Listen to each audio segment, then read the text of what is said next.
লৈ আমি যোৱা 10 মে তাৰিখে কাৰ্যভাৰ গ্ৰহণ কৰিছিলোঁ। চাওঁতে আমাৰ চৰকাৰখনে 60টা দিন পাৰ কৰিলে। 60টা দিন এনেকৈ পাৰ হৈছে যে কোভিড, বিভিন্ন ধৰণৰ সমস্যা, বানপানীৰ কাৰণে নিজকে প্ৰস্তুত কৰা, এই ধৰণে আমি দিনকেইটা পাৰ কৰিছোঁ। আৰু কাৰ্যত এই 60টা দিনত আমাৰ মন্ত্ৰীসকলে যিমান জিলা ভ্ৰমণ কৰিছে, ক'ব গ'লে পৰিসংখ্যাৰ ফালৰ পৰা সেইটো এটা ক'ব গ'লে দৃষ্টান্তমূলক। ইমান ফ্ৰিকুৱেণ্টলি মন্ত্ৰীসকলে জিলা পৰ্যায়লৈকে কেতিয়াও ভ্ৰমণ কৰা নাছিলে। আৰু অৱশ্যে অসমৰ পৰিৱেশটোৰ পৰিপ্ৰেক্ষিতত আমি সেই ধৰণে নিজক ৰাজহুৱা স্বাৰ্থত নিয়োজিত কৰিবৰ বাবে প্ৰয়োজনো হৈছিলে আৰু প্ৰয়োজনৰ তাগিদা অনুসৰি আমি কাম কৰিবলৈ চেষ্টাও কৰিছোঁ। 2 মাহ পূৰ্ণ হোৱা উপলক্ষে আজি আমাৰ ৰাজ্যিক কেবিনেটৰ এখন বিশেষ বৈঠক অনুষ্ঠিত হৈছিল। সাধাৰণতে আপোনালোকে জানে যে ইউজুৱেলি আমি প্ৰতি বুধবাৰে কেবিনেট বৈঠক কৰোঁ, কিন্তু আজি 2 মাহ পূৰ্ণ হোৱা উপলক্ষে আমি এখন বিশেষ কেবিনেট বৈঠক কৰিছিলোঁ। আৰু আজিৰ কেবিনেটত আমি 2টা অতি গুৰুত্বপূৰ্ণ সিদ্ধান্ত আমি লৈছোঁ, যাৰ বিষয়ে আপোনালোকক মই সদৰি কৰিম। প্ৰথম যিটোত বহুত এক্সপ্লেনেশ্যনৰ প্ৰয়োজন নাই সেইটো প্ৰথম ক'ম, আৰু দ্বিতীয়তে যিটো অলপ এক্সপ্লেনেশ্যনৰ প্ৰয়োজন আছে সেইটো দ্বিতীয়তে ক'ম। আজি আমাৰ কেবিনেটে অসমত এটা নতুন বিভাগ খুলিবলৈ সিদ্ধান্ত লৈছে। সেইটো হৈছে department for indigenous faith and culture. আপোনালোকে জানে যে আমাৰ জনজাতীয় লোকসকলৰ নিজৰ নিজৰ ভাষা আছিলে, সংস্কৃতি আছিলে, আছেও।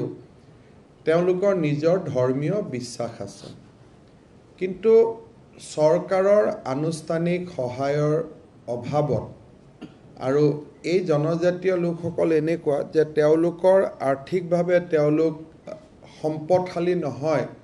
যে তেওঁলোকে বহুত টকা পইচা দান বৰঙণিও সংগ্ৰহ কৰিব পাৰে।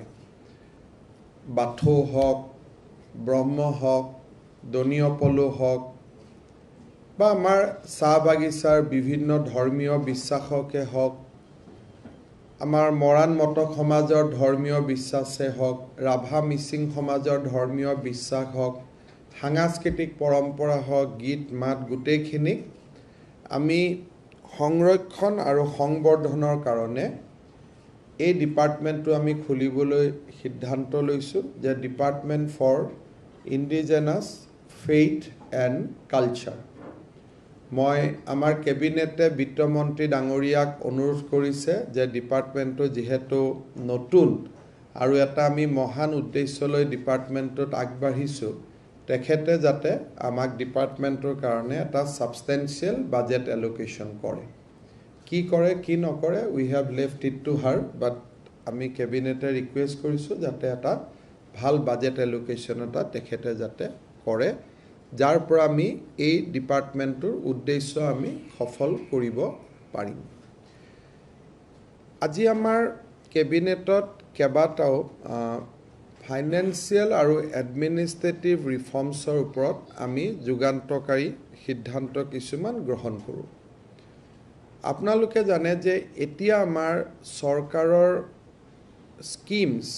চেংচন কৰাৰ নিয়মটো আছিলে যে ডিপাৰ্টমেণ্ট বা ডাইৰেক্টৰসমূহে কমিশ্যনাৰ বা ডিপাৰ্টমেণ্টলৈকে প্ৰপ'জেল পঠায়। ডিপাৰ্টমেণ্টে পুৰণা দিনত প্লেনিং, আজিৰ দিনত TND আৰু ফাইনেন্স ডিপাৰ্টমেণ্টৰ পৰা এপ্ৰুভেল লয়, কাম এক্সিকিউট কৰে।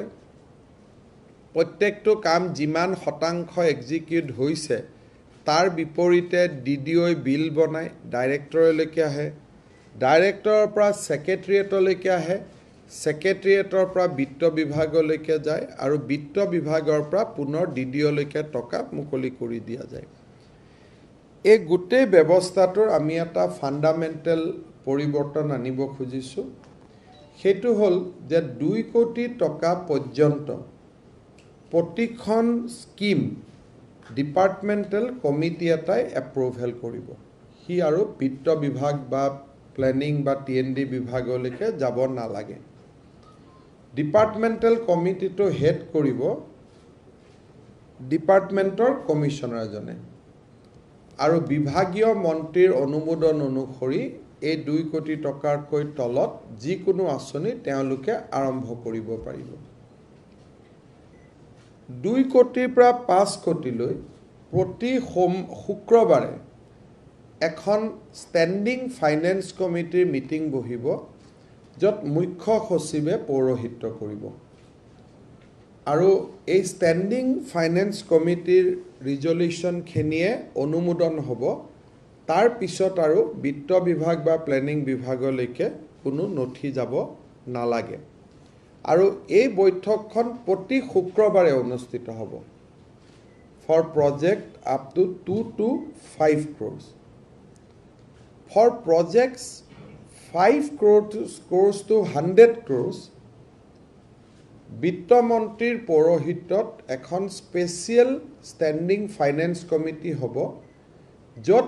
বিভাগৰ কমিশ্যনাৰসকল মেম্বাৰ ছেক্ৰেটাৰী হ'ব। যদি ফ্লাড কণ্ট্ৰলৰ স্কিম হয়, ফ্লাড কণ্ট্ৰলৰ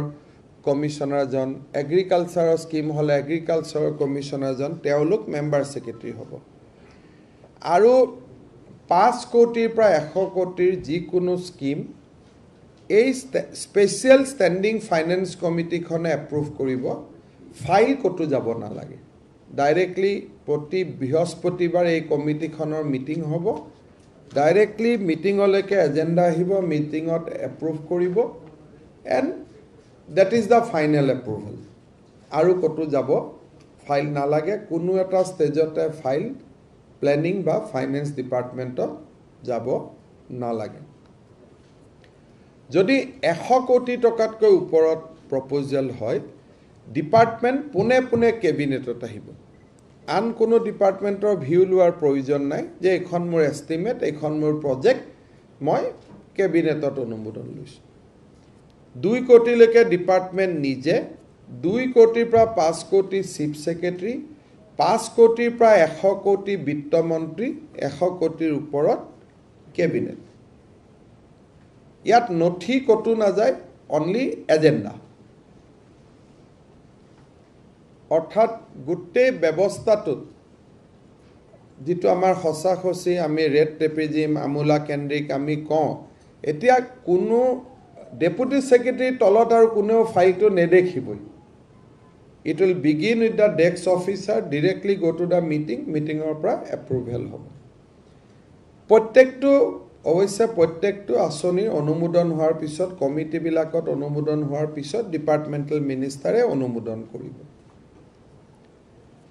যেতিয়া কাম চলিব, চলাৰ পিছত ডাইৰেক্টৰে চিলিং প্ৰপ'জেল বুলি যাক আমি কওঁ, ডাইৰেক্টলি বিত্ত বিভাগলৈকে পঠাই দিব। ছেক্ৰেটেৰিয়েটত আৰু আহিব নালাগে। PWD চিফ ইঞ্জিনিয়াৰে ডাইৰেক্টলি চিলিং প্ৰপ'জেলটো ফিন আছাম পৰ্টেলত লগাই দিব। বিত্ত বিভাগে আৰ্থিক অৱস্থা অনুসৰি চিলিং দিব। বিভাগত আৰু আহিব নালাগে। অৰ্থাৎ শিক্ষা বিভাগৰ টেটৰ শিক্ষকৰ দৰমহা লাগে, সৰ্বশিক্ষাৰ মিছন ডিৰেক্টৰে ডাইৰেক্টলি ফাইলটো লগাই দিব বিত্ত বিভাগত। শিক্ষা বিভাগত আৰু ফাইলটো আহিব নালাগে। তাৰমানে প্ৰায় 12-10খন টেবুল একেলগে নোহোৱা হৈ গ'ল। যদি PWDয়ে কিবা স্কিম কৰিছে, চিফ ইঞ্জিনিয়াৰ অফিচৰ পৰা, চিফ ইঞ্জিনিয়াৰে ফাইনেন্সিয়েল চেংচন দিয়াৰ পাৱাৰ চিফ ইঞ্জিনিয়াৰ থাকিব, based on the administrative approval. Chief ইঞ্জিনিয়াৰৰ পৰা ডাইৰেক্টলি ফাইলটো বিত্ত বিভাগত আহিব। সেইটো PW ডিপাৰ্টমেণ্ট বা মন্ত্ৰীয়ে দেখা নাপায়। আৰু অনুমোদন দিয়াৰ সময়ত ডিপাৰ্টমেণ্ট, টকা খৰচ কৰাৰ সময়ত ডাইৰেক্টৰেট। ই আৰু বিভাগত নাহে। অৰ্থাৎ কোনোবা মন্ত্ৰীয়ে যদি সুধিব লাগে আজি এইটো প্ৰজেক্টত কিমান টকা গ'ল, তেওঁ ডাইৰেক্টৰকহে সুধিব লাগিব, তেওঁৰ তাত ফাইল নাহে। আৰু কমিশ্যনাৰ তাতো ফাইল নাহে, ডেপুটি ছেক্ৰেটাৰী তাতো ফাইল নাহে। ডাইৰেক্টলি ডিপাৰ্টমেণ্টটো ফাইনেন্স ডিপাৰ্টমেণ্ট অহা বছৰলৈকে গৈ এই বছৰ আমি নোৱাৰিম ডাইৰেক্টলি এক্সিকিউটিভ ইঞ্জিনিয়াৰৰ পৰা বিত্ত বিভাগ ডাইৰেক্টলি সুপাৰিনটেণ্ডেণ্ট ইঞ্জিনিয়াৰো নহয় এক্সিকিউটিভ ইঞ্জিনিয়াৰৰ পৰা বিত্ত বিভাগ chief engineer superintendent engineer additional chief engineer ক'তো ফাইল নাহে এই বছৰ চিফ ইঞ্জিনিয়াৰৰ পৰা আমি বিত্ত বিভাগ কৰিছোঁ নিজৰ বিভাগত নাহে আৰু শিক্ষা বিভাগ ভেটেনাৰী বিভাগ এগ্ৰিকালচাৰ ক'তো ফাইল নাহে ডাইৰেক্টৰ এগ্ৰিকালচাৰে ডাইৰেক্টলি লগাই দিব ফাইনেন্স ডিপাৰ্টমেণ্ট মাজত আৰু কৃষি বিভাগটো নাথাকে ইয়াৰ ফলত প্ৰায় 24খনমান টেবুল কমি যাব প্লাছ ডাইৰেক্টৰ উইল বি মোৰ ৰেছপন্সিবল এটা ডিজিপি অফিচত কিবা পেট্ৰলৰ পইচা লাগে কিবা বেৰেক বনাব লাগে ডাইৰেক্ট ডিজিপিয়ে বিত্ত বিভাগলৈকে লিখিব গৃহ বিভাগত আৰু ফাইল নাহে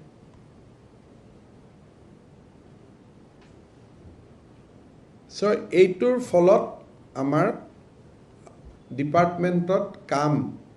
বহুত কমি যাব ডিপাৰ্টমেণ্টে মনিটৰিং ছুপাৰভিজন আদিত বেছি সময় দিব পাৰিব আৰু ৰেগুলাৰ স্কিমবিলাক বৃদ্ধ পেঞ্চন বিধৱা পেঞ্চন টেটৰ শিক্ষকৰ চাকৰি দৰমহা এইবিলাকতো কমিটিটো যাব নালাগে এইবিলাক ডাইৰেক্টলি ডিপাৰ্টমেণ্টতে এপ্ৰুভেল হৈ যাব ইভেন চিফ ছেক্ৰেটাৰী বৃদ্ধ পেঞ্চন বছৰি 300 কোটি লাগে গতিকে 100 কোটিৰ ওপৰৰ স্কিম যিহেতু কেবিনেটত যাব লাগে কিন্তু এইটো যিহেতু ৰেগুলাৰ এণ্ড এষ্টাব্লিছ স্কিম সেইটো আৰু ক'তো যাব নালাগে মন্ত্ৰীয়ে এপ্ৰুভেল দিব ডাইৰেক্টলি ডাইৰেক্টৰ অফ ছ'চিয়েল ৱেলফেয়াৰে বিত্ত বিভাগৰ পৰা টকাটো ল'ব ডাইৰেক্টলি খৰচ কৰি দিব ই আৰু ছেক্ৰেটেৰিয়েটত মুখ দেখিব নালাগে এক প্ৰকাৰ বিত্ত বিভাগৰ কণ্ট্ৰল ব্ৰাঞ্চৰ আৰু ছেক্ৰেটেৰিয়েটৰ টেবুলবিলাক সম্পূৰ্ণ খালী হৈ গ'ল বাট অনলি থিং যে চিফ ছেক্ৰেটাৰী আৰু বিত্ত মন্ত্ৰীয়ে অভাৰ দ্য পিৰিয়ড কাম কৰিব লাগিব প্ৰতি বৃহস্পতিবাৰে বিত্ত মন্ত্ৰীয়ে ক'তো তোৰ ল'ব নোৱাৰে শুক্ৰবাৰে চিফ ছেক্ৰেটাৰী ক'তো ওলাই যাব নোৱাৰে because it is standing committee এখন শ্লিপিং কমিটি নহয় it is a standing committee সদায় জীয়াই থাকিবই লাগিব এখন committee this committee cannot sleep it is a standing committee finally যাতে প্ৰজেক্টবোৰ ফিউচাৰিষ্টিক হয় এইবাৰ যদি বাজেটত 100 কোটি থাকে তেওঁলোকক আমি 200 কোটি চেংচন দিব পাৰমিশ্যন দিছোঁ যাতে অহা বছৰৰ প্লেনিংটো এবছৰ আগত হৈ যায় তাৰমানে মোক যদি এইবাৰ বাজেট দিছে মেডিকেল কলেজ এখন বনাবৰ কাৰণে 200 কোটি টকা তেওঁলোকে দি দিব 400 কোটি টকা এই ধৰণৰ আৰু অফক'ৰ্ছ মেডিকেল টেডিকেল কলেজবিলাকৰ ক্ষেত্ৰত কি হয় বাজেট 10 কোটি টকা দিয়া হয় প্ৰজেক্টটো 2 বছৰ দিলেও কমপ্লিট নহয় সেনেকুৱা প্ৰপ'জেলবোৰ ডাইৰেক্টলি কেবিনেটত গুচি যাব যিটো লং টাৰ্ম প্ৰজেক্ট য'ত নেকি 100-200 কোটি টকা এপ্ৰুভ কৰিব লাগিব সেইটো টুৱাইচ দ্য নাম্বাৰ চাই লাভ নাই this is a large project সেইটো ডাইৰেক্টলি কেবিনেটত গুচি যাব বাকী 100 কোটিলৈকে যিমান প্ৰজেক্ট আছে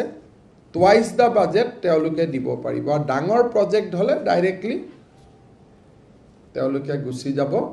কলিকে কেবিনেটলৈকে গতিকে এই ধৰণৰ এখন আমি অহা যেতিয়া নতুন বাজেট অনুমোদন হ'ব নতুন বাজেটৰ পৰা আমি ইয়াত কৰিম পোষ্ট ফিলিং আপৰ ক্ষেত্ৰত যেহেতু 1 লাখ চাকৰিৰ পোষ্ট ফিল আপৰ কথা আছে আমি আগতে পুলিচ চাকৰি ক্ৰিয়েট কৰিলে বিত্ত বিভাগত যাব লাগিছিল এলপি স্কুলৰ পোষ্ট ফিল আপ কৰিলে বিত্ত বিভাগত যাব লাগিছিল এতিয়া আমি কৈছোঁ এখিনি ডিপাৰ্টমেণ্টেল কমিশ্যনাৰে পাৰিব ফৰ ভেকেণ্ট পোষ্ট ক্ৰিয়েট কৰিলে বিত্ত বিভাগত যাব লাগিব আৰু দৰমহাৰ কাৰণেও আগতে যি SIU ক্লিয়াৰেন্স লাগিছিল বহুত মানুহে সময়ত দৰমহা নাপায় বহুত দিন লাগে that clearance will also be now given by the department finance SIU department eto na jai তেওঁলোকে নিজে ক্লিয়াৰ কৰিব পাৰিব এইখিনি হল আমাৰ আজি কেবিনেটত it's a very big reform সেক্ৰেটাৰিয়েটখনত বহুত কাম আমাৰ কমি যাব আৰু আমি মনিটৰিং সুপাৰভাইজিং এই কামবিলাকত আমি সময় খৰচ কৰিব পাৰিম মই ভাবো যে অহা 5 বছৰত আমি কাম কৰাৰ কাৰণে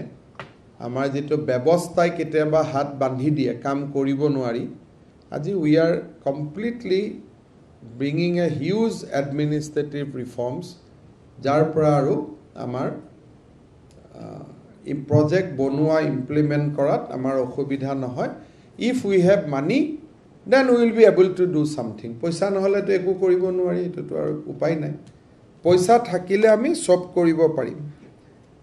অহা এমাহৰ ভিতৰত আমি ডেস্ক অফিচাৰৰো কেবিনেটত আমি এপ্ৰুভ কৰিম আমি স্কিম বনাই আছো যে proposal will start from deputy secretary dealing assistant বা সুপাৰিনটেন্ডেন্ট সকলৰ কাম হ'ব ফাইলটো বনাই ডেপুটি সেক্ৰেটাৰীক দি দিয়া ফাৰ্স্ট নোটটো লিখিব deputy secretary no dealing assistant and superintendent will write anything in the file beginning hobo from the deputy secretary which is known as a desk officer in central government kintu file to banai dibo dealing assistant banai mili banai dile kintu shuru hobo from the deputy secretary jate tolat pori na thake bole aji mur omukjon dealing assistant aha nai file to bisari pa nai to nohoy deputy secretary notun koi file eta banai he can finish it beginning note to deputy secretary hobo কিছুমান ক্ষেত্ৰটো beginning note to a commissioner hobo যেনেকৈ SP transfer engineer transfer chief engineer transfer the beginning note to a commissioner hobo ending note to minister hobo তাত আৰু তলৰ কাৰো note নাথাকে গতিকে desk officer will be dynamic the below একদম desk officer rank পাব পৰা লাষ্ট মানুহজন হল under secretary highest manujon hobo even chief secretary bahut file chief secretary direct CM ok dibo CM approve koribo ar kono kotu tolat file to kotu na jay that is called desk officer system hetu ami arambho korim but it will take some time another 1 month lagibo kan ya karone training program olop koribo lagibo কিবা যদি আপোনালোকে খুদিব কৈছে আজি আমাৰ এই reform খনি কেবিনেটে অনুমোদন দিলে নতুন ডিপাৰ্টমেন্ট খোলাটো কেবিনেটে অনুমোদন দিলে বাকি যদি আপোনালোকে কিবা প্ৰশ্ন আছে খুদিব পাৰে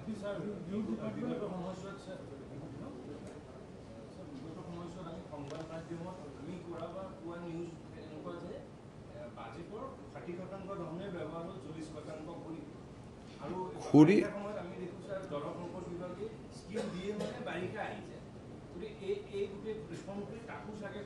এতিয়া নিয়ম হ'ব যে জল সম্পদ বিভাগে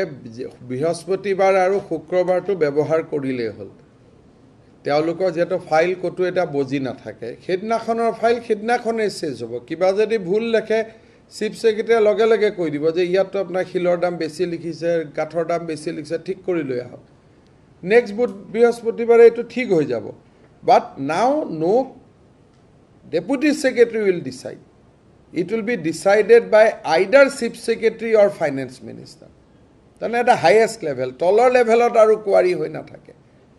gotike etu eta dangor reform hoi gol gotike scheme bila khonkale hoi jabo number 2 amar toka kotu ঘুৰি না যায় অসম সৰকাৰৰ টকা অসম সৰকাৰৰ লগতে থাকে এইবাৰ খৰচ কৰিব নোৱাৰিলে অহাবাৰ বাজেটখন ডাঙৰ হৈ যায় গতিকে টকা ঘুৰি যোৱা হেতু এটা ৰূপ কথা টাইপ এটা কৰু টকা কটো ঘুৰি না যায় এইবাৰৰ টকা খৰচ কৰিলে অহাবাৰ বাজেটখন দুৰ্বল হৈ যায় এইবাৰৰ টকা খৰচ কৰিব নোৱাৰিলে অহা বছৰ বাজেটখন এই বছৰ ৰুৱা টকা অহা বছৰ টকা মিলি বাজেটখন অলপ ডাঙৰ হৈ যায় হা বিকাশ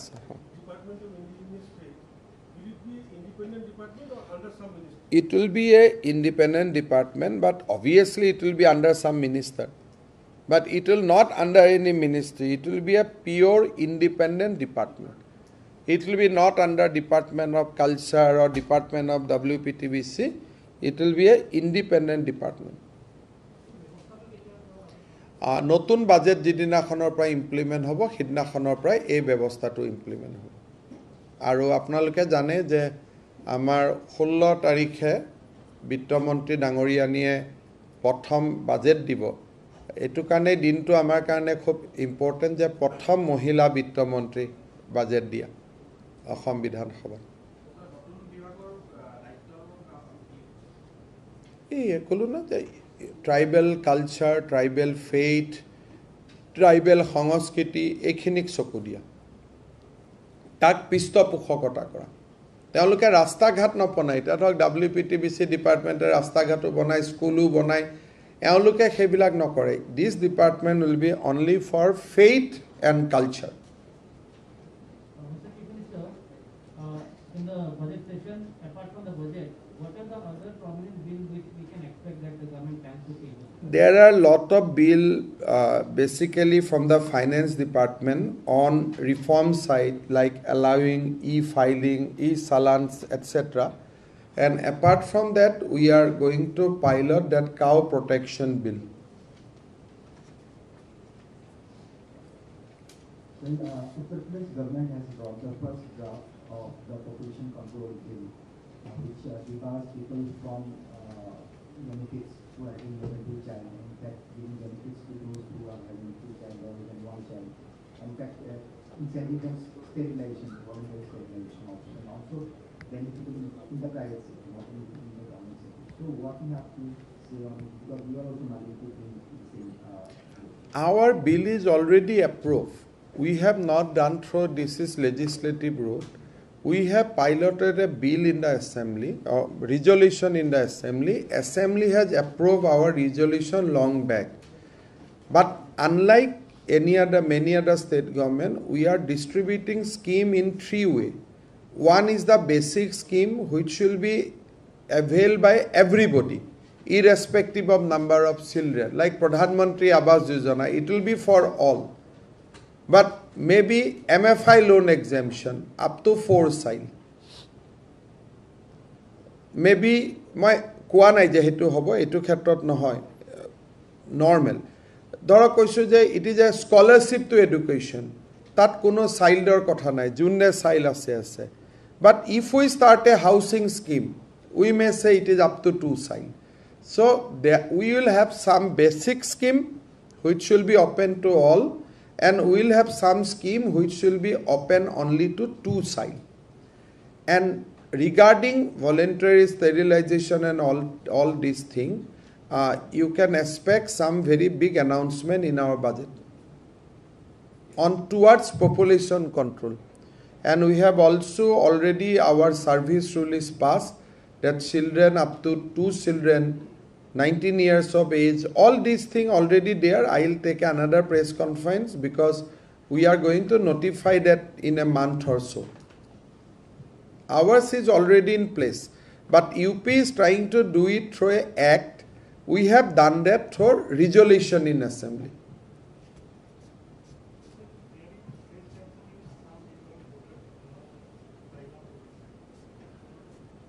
Some tension is going on in both constitutional boundary, but at the same time, Assam being the largest state or basically in a way we are gateway to Northeast, we are always open for mutual discussion and resolution of our dispute. But only thing that do not encroach our land. If there is any dispute, we will sit over the table and we will resolve it. As of now, Assam Police is working day and night to protect our constitutional boundary.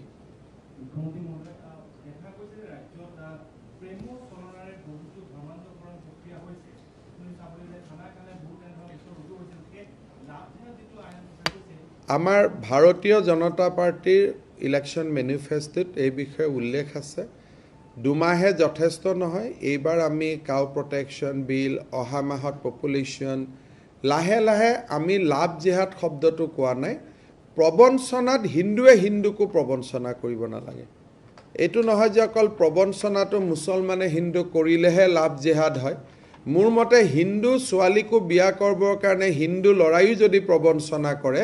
that is also a jihad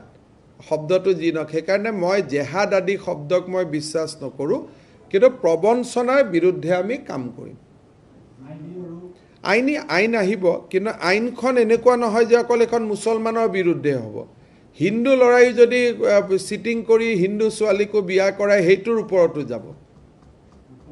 কাৰণ মোৰ ছোৱালী মোৰ ভন্টি ধৰ্ম নহয় কোনো শোষিত হ'ব নালাগে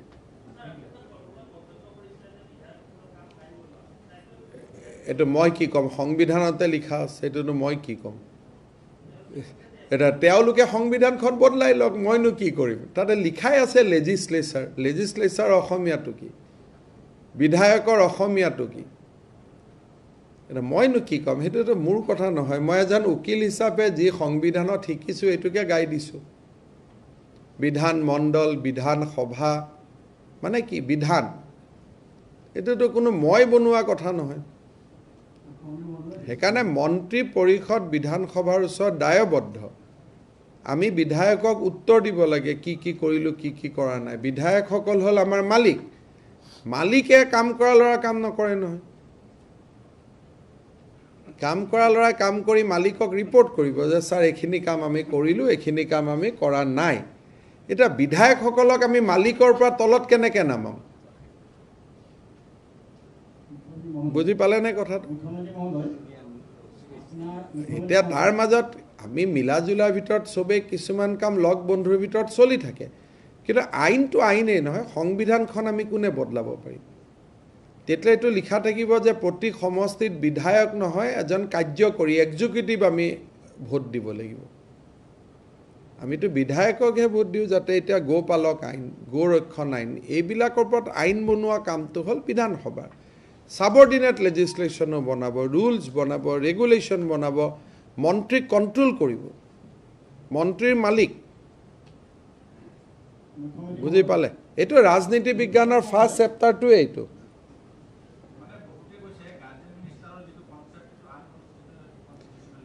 হেতু কেনেকে আনকনস্টিটিউশনাল হয় কংগ্ৰেছৰ চৰকাৰ আজি দিনত মহাৰাষ্ট্ৰত চলি আছে মহাৰাষ্ট্ৰৰ পৰাই গাৰ্জেন মিনিষ্টাৰ আনিছো গতিকে তেওঁলোকে মহাৰাষ্ট্ৰত সুধি ললে হল যে গাৰ্জেন মিনিষ্টাৰটো কি আজিতো কংগ্ৰেছৰ দিনতে ইনচাৰ্জ মিনিষ্টাৰ আছিল আমি নামটোহে ইনচাৰ্জৰ জায়গাত গাৰ্জেন কৰিছো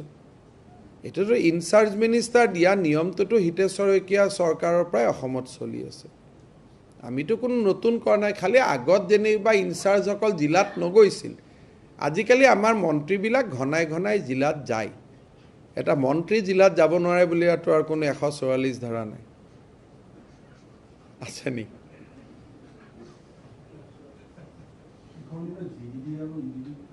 মাৰ্জ হ'ব অহা কেবিনেটত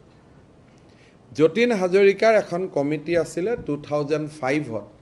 একচুয়ালি এই যে ডেস্ক অফিচাৰ আদি আমি কৰি আছো এটো নতুন কথা নহয় তৰুণ গগৈ ডাঙৰীয়াই যতীন হাজৰিকা কমিটিছন এখন কৰিছিলে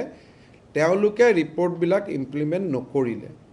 যতীন হাজৰিকাই কৈছিলে যে পাব্লিক গ্ৰিভেন্স ডিপাৰ্টমেন্টটো এডমিনিষ্ট্ৰেটিভ ৰিফৰ্মছ ডিপাৰ্টমেন্টৰ লগত থাকিব লাগে যোৱাবাৰ আমি হেতু কৰি দিলো যতীন হাজৰিকা ডাঙৰীয়াই কৈছিল জিডিডি ইউডিডি মাৰ্জ হ'ব লাগে অহাবাৰ আমি কৰিম গতিকে আমি 1 by 1 যতীন হাজৰিকা কমিটিয়ে কৈছিল ডেস্ক অফিচাৰ আৰম্ভ হ'ব লাগে আমি এটা কৈ যতীন হাজৰিকা ডাঙৰীয়াৰ কমিটিখন কৰি আছো শিক্ষা বিভাগত এতিয়া ফাইল নাথাকিব সব কম্পিউটাৰত হ'ব ই অফিস সেইবিলাক যতীন হাজৰিকা ডাঙৰীয়াই কোৱা নাছিল কাৰণ 2005ত এতিয়া এনেকুৱা টেকনলজি ডেভেলপ হোৱা নাছিল কিন্তু এতিয়া লাহে লাহে যেনেকে বিত্ত বিভাগত 50% ফাইল নাই সব কম্পিউটাৰত হয় এতিয়া এডুকেশন ডিপাৰ্টমেন্টে অলমোস্ট নিজক তৈয়াৰী কৰি লৈছে যে এডুকেশন ডিপাৰ্টমেন্টত ফাইল নহব সব ই অফিস তাৰমানে কম্পিউটাৰত হ'ব ইন 5 years টাইম আমি সেক্ৰেটাৰিয়েটত ফাইলটো নোহোৱা কৰি দিম সব ই অফিসত লৈ আহিম খালি মই খুব এম্বিশিয়াস হোৱা নাই যে অহা বছৰে কৰি দিম we are taking step slowly but very firmly যেটো কৰিছো এটোৰ পৰা আৰু ব্যাক ট্ৰেক কৰা নাই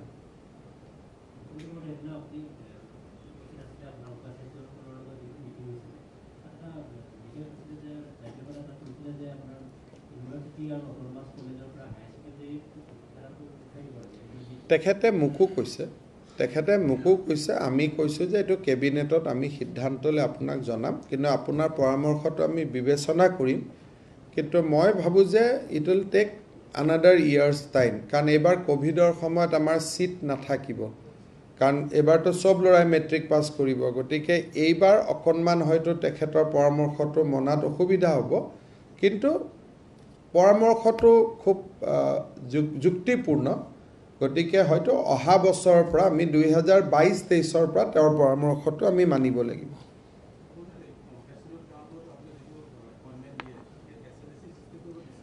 15 আগষ্টৰ ভিতৰত গোটেই পেন্ডিং কম্পেনসেশন এপইন্টমেন্ট আমি দি দিম কাৰণ 2017 চনৰ 1 এপ্ৰিললৈকে হে কম্পেনসেশনত এপইন্টমেন্ট প্ৰযোজ্য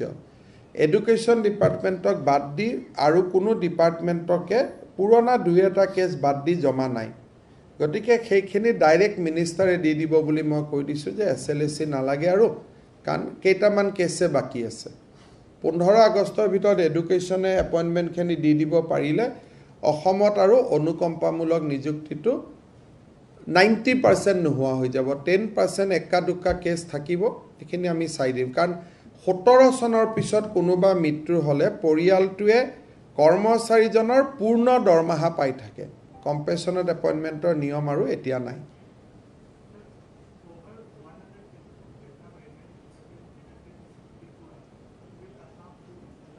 100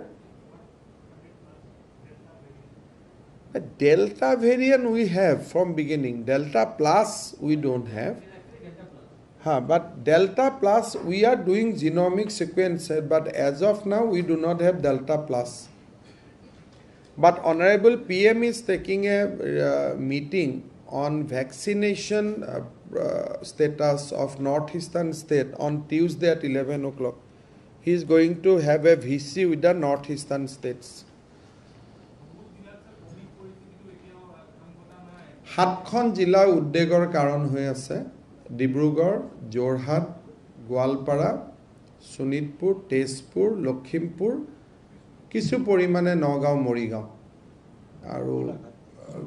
গোলাঘাট বিশ্বনাথ শোণিতপুৰ মই ক'লোৱে গতিকে এই 7খন জিলাত অলপ উদ্বেগৰ কাৰণ হৈ আছে কিন্তু বাকি জিলাসমূহত আমি অহা বুধবাৰৰ পৰা 4 বজালৈকে আমি সকলো খুলি দিম এই 7খন জিলাত কিছুমান কথা নজৰত আছে এই 7খন জিলাত অলপ ষ্ট্ৰিক্ট হ'ব লাগিব বাকি জিলাসমূহত আমি 4 বজালৈকে 3 বজালৈকে দোকান খুলিব 4টাত কাৰফিউ হ'ব গতিকে এইটো আমি অহা বুধবাৰৰ পৰা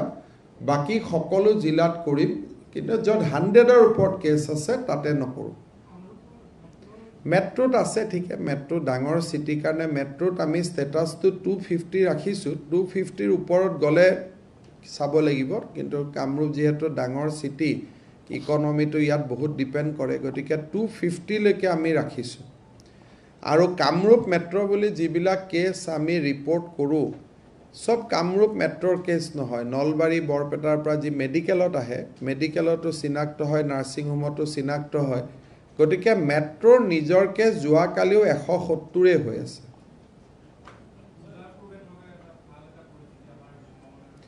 অলপ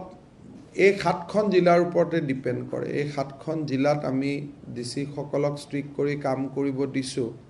এই 7খন জিলাৰ পৰাই কেছখিনি আহি আছে বৰাক ভেলিটো এতিয়া কেছ নাই ধুবুৰী গোৱালপাৰা কেছ বহুত কমি গল কিন্তু উজনি অসম আৰু উত্তৰ অসমৰ এই 7খন জিলাৰ পৰিস্থিতি গম্ভীৰ তেনেকুৱা শব্দ প্ৰয়োগ নকৰিলেও আমি মানে এই কেইখন ডিস্ট্ৰিক্ট যে আমাৰ এটা চিন্তাৰ বিষয় হৈ আছে হেতু ক'ব পাৰে না পুলিচ সিআৰপি অলপ ঘুৰিছে যাতে মানুহে নিয়মবোৰ মানে আৰু এটা ডাঙৰ কথা হৈছে কি কেইটামান সৰু সৰু অবজাৰভেশন আমাৰ গাৰ্জেন মিনিষ্টাৰ সকল সেইকাৰণে ডিস্ট্ৰিক্টত জলে কিছুমান ফিডবেক পোৱা যায় বহুতে কৈ আছে যে সুলাই ঘাটিৰ পৰা এই বস্তুটো বাঢ়ি আছে ইট ইজ আ ফ্যাকচুয়ালি সব মন্ত্ৰীয়ে গৈ দেখা পাইছে গধূলি যে সুলাই খাবৰ কাৰণে বহুত ডাঙৰ এটা মদৰ দোকানতো কিনি ললে গুছি আহিলে সুলাই ঘাটিত বহি খাই সেইকাৰণে আমি জিলাবিলাকৰ নিৰ্দেশ দিছো যোৱা কালিৰ পৰা যে সব সুলাই ঘাটি ভাঙি দিব লাগে যিমান জাগাত কেছ বাঢ়িছে কৰবাত নহয় কৰবাত চুলাই মদৰ লগত কানেক্টিভিটি আমাৰ মন্ত্ৰীসকলে দেখি আহিছে এটা এটা serious matter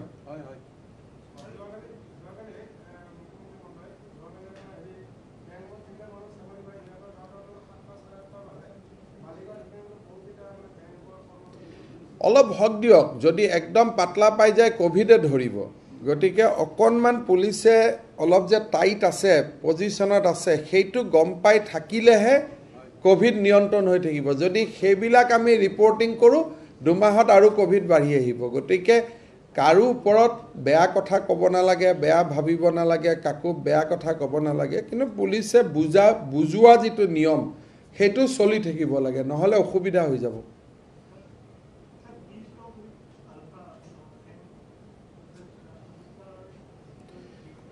Look, I have already said in various occasions, we want to discuss with Alpha to resolve the issue finally. However, Alpha has categorically said that they cannot discuss anything unless Government of India agree to discuss the question of sovereignty. But as far as Assam government and Government of India is concerned, we take oath to protect the sovereignty. The minute we discuss sovereignty, that means we are violating our oath. We cannot continue as a minister. So these two are irreconcilable positions. Paresh Barua has also said that on many occasions that I have fought entire life. Now why I should discuss something except sovereignty? We have also said that we cannot discuss anything if sovereignty is an issue. Now, how to resolve that? Some mid-level approach has to be find out. Kiba eta major rasta ulabo lagibo, modhyam pantha eta ulabo lagibo. সেই মধ্যম পন্থাটো উলাবৰ কাৰণে কিছু ব্যক্তিয়ে সৰকাৰ আৰু আলফা দুইটা সংগঠনৰ লগতে বা ৰাষ্ট্ৰ বা আমাৰ ষ্টেট আৰু আলফা তেওঁলোকৰ লগত অনানুষ্ঠানিক সম্পৰ্ক চলাই আহিছে যেতিয়া কিবা এটা এই ধৰণৰ মধ্যম পন্থা আহে তেতিয়া আলোচনা আৰম্ভ হ'ব কিন্তু আজিৰ মুহূৰ্তলৈকে মধ্যম পন্থাটো আবিষ্কাৰ হোৱা নাই কিন্তু মই এইটো আশাবাদী যে মধ্যম পন্থাটো নুলালেও আমাৰ মাজৰ মানুহবিলাকে কথা পাতি আছে পৰেশ বৰুৱা ডাঙৰীয়াৰো চিন্তাধাৰা ইতিবাচক সৰকাৰৰ চিন্তাধাৰাও ইতিবাচক now only issue is how to create a road map so hopefully আমি কেতিয়াবালৈকে ভাল খবৰ পাম সক আলফাৰ বিৰুদ্ধে অভিযানটো অসমত এনেও নচলে তেতিয়া অভিযান চলে যেতিয়া কোনোবা ইয়াতে এক্সট্ৰিমিষ্ট উইথ আৰ্মছ অসমত থাকে যদি আৰ্মছ লোৱা এক্সট্ৰিমিষ্ট থাকে তাৰ বিৰুদ্ধেতো পুলিচেতো বহি থাকিব নোৱাৰে হেতুটো ভায়োলেশ্যন অফ ল গতিকে এই গোটেই কথাটো ডিপেন্ড কৰে আমি এটা মাইনমাৰত গৈ অভিযান চলোৱাৰ কথাটো নাই কিন্তু গুৱাহাটীত যদি এটা আৰ্মছ লৈ লৰাজন ঘূৰি থাকে হেতুটো এৰেষ্ট কৰিবই লাগিব পুলিচে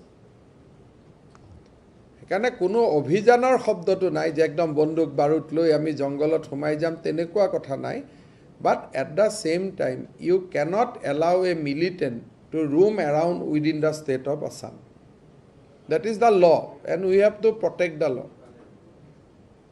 even peace talk holo kono arms loi ghuribo নোৱাৰে আজি তালকে এটা সীমাত সোমাই থাকিব লাগে গতিকে কালি যদি গুৱাহাটীৰ ফাঁচী বজাৰত কোনোবা এজনে আৰ্মছ লৈ ঘূৰি ফুৰে তাহলে এইটোতো পুলিচেতো তাক থানালৈকে আনিবই লাগিব এইটোক অভিযান বুলি নকয় কিন্তু যদি এটা আপুনি কয় যে মাইনমাৰত অভিযান চলাব নেকি কৰবাত অভিযান চলাব নেকি তেনেকুৱা প্ৰস্তাৱ অসম পুলিচৰ সন্মুখত নাই কিন্তু মেইনটেইনিং ল and order not allowing anything illegal within the soil of the state that is the responsibility of a state government এটনো কি বিতৰ্ক আছে ভাই নবকান্ত বৰুৱাৰ কাগজ পঢ়িলে হল বিৰিঞ্চি বৰুৱাৰ কাগজ পঢ়িলে হল বিতৰ্কটো হল যে মাউছেটুং আৰু লেলিনে অসমীয়া ভাষাৰ কাৰণে কি কৰিছিল শ্যামা প্ৰসাদ মুখাৰ্জীয়ে কি কৰিছিল হেতুটো নবকান্ত বৰুৱাই লিখি গৈছে বিৰিঞ্চি বৰুৱাই লিখি গৈছে পুষ্পলতা দাসে লিখি থৈ গৈছে, কাগজৰতো অভাৱ নাই। এটা প্ৰশ্নটো হ'ল যে লেনিন আৰু মাও ছেতুঙে অসমীয়া ভাষাৰ কাৰণে কি কৰিছে, এইটোহে আমি জানিব লাগে।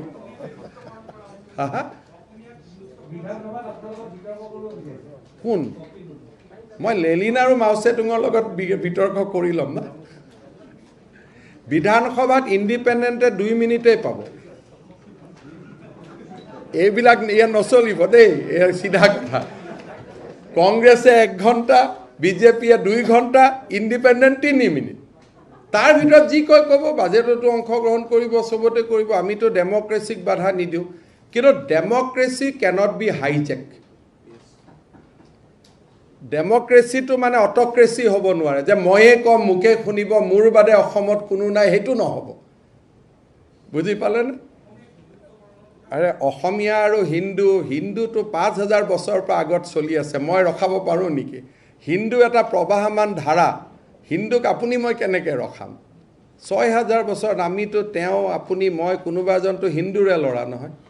ইভেন ভাৰতত থকা মুছলমানবিলাকতো কোনোবা এটা হিন্দুৰে ল'ৰা, 6 পুৰুষ আগত, 12 পুৰুষ আগত, 20 পুৰুষ আগত।